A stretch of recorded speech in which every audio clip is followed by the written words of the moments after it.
Des premières réactions aussi pour vous, Valérie Batigne, dirigeante associée de Sapiendo Retraite.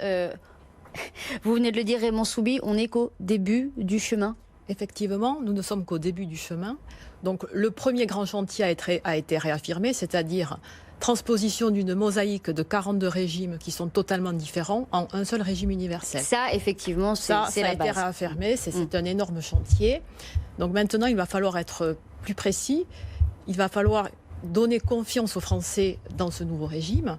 Et pour que les Français aient confiance dans ce nouveau régime, il va falloir qu'ils puissent calculer à combien j'aurais eu droit dans le système actuel et combien je vais avoir droit dans le futur système.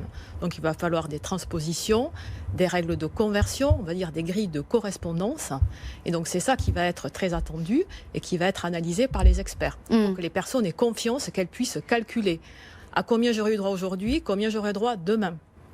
Et d'autant plus pour les premières générations qui vont être impactées par cette réforme, notamment la génération donc 1963. Oui, puisque c'est la première année effectivement qui va compter. Vous aviez créé Sapiendo en 2015 justement pour donner plus de lisibilité aux Français sur leur système de retraite. Est-ce que vous avez l'impression qu'avec ce système qui est en train d'être mis en place, on clarifie les choses ? L'objectif est de les clarifier. Donc à terme, elles seront qualifiées. Il va falloir être très vigilant sur la transition. Et donc pour ça, j'insiste vraiment, il faudra que les Français puissent calculer à combien j'ai droit aujourd'hui, combien j'aurai droit demain dans le nouveau système. Il y a beaucoup de responsabilisation effectivement des Français. Il y a beaucoup de responsabilisation. Le Français va devenir acteur de sa propre retraite et ça c'est très bien, mais il faut lui donner les clés, il faut lui donner de la transparence, à commencer par l'âge. Donc jusqu'à présent, l'âge, c'était vraiment une notion, c'était lié au nombre de trimestres, donc à la durée de cotisation, combien de temps je travaille.